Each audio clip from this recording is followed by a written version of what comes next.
अस्सलाम वालेकुम बच्चों।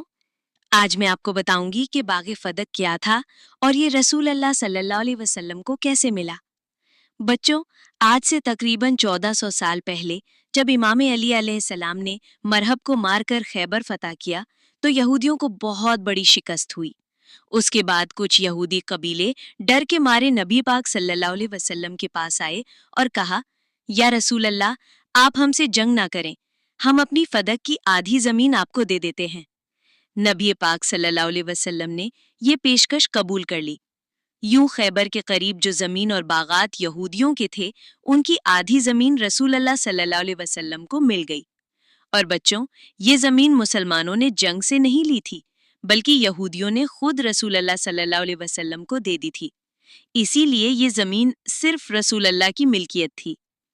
रसूल अल्लाह सल्लल्लाहु अलैहि वसल्लम ने अपनी जिंदगी में ये जमीन अपनी बेटी बीबी फातिमा जहरा सलामुल्लाह अलैहा को तोहफे में दे दी।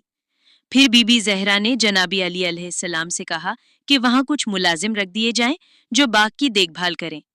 जब रसूल अल्लाह सल्लल्लाहु अलैहि वसल्लम का विसाल हुआ तो मौला अली अलैहिस्सलाम नबी पाक सल्लल्लाहु अलैहि वसल्लम का जनाजा पढ़ा रहे थे, लेकिन कुछ लोग जनाजा छोड़कर नया खलीफा बनाने में मसरूफ हो गए।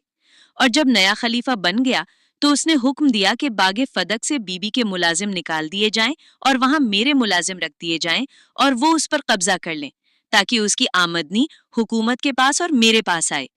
जनाब फातिमा सलामुल्लाह और मौला अली अलैहिस्सलाम को इससे महरूम कर दिया जाए।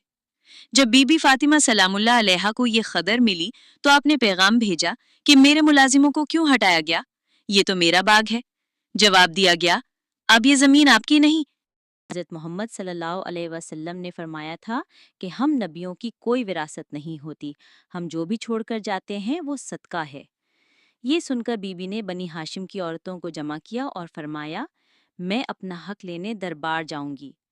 फिर बीबी ने चादर ओढ़ी, इमाम हसन और इमाम हुसैन अलैहिस्सलाम को साथ लिया और बाबा की तहरीर उठाकर दरबार में चली गईं। दरबार में बीबी 4 घंटे तक दरबार में खड़ी रहीं। लोग कुर्सियों पर बैठे रहे।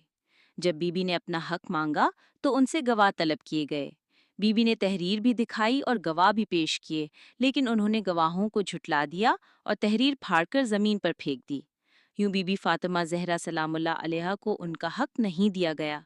रिवायत में आता है कि जब बीबी दरबार में गईं तो उनके बाल स्याह थे और जब खाली वापस आईं तो बाल सफ़ेद हो चुके थे। बच्चों, हमेशा याद रखना कि बीबी फातिमा जहरा सलामुल्लाह अलैहा को उनका हक नहीं दिया गया, लेकिन उन्होंने हक और सच के लिए आवाज़ बुलंद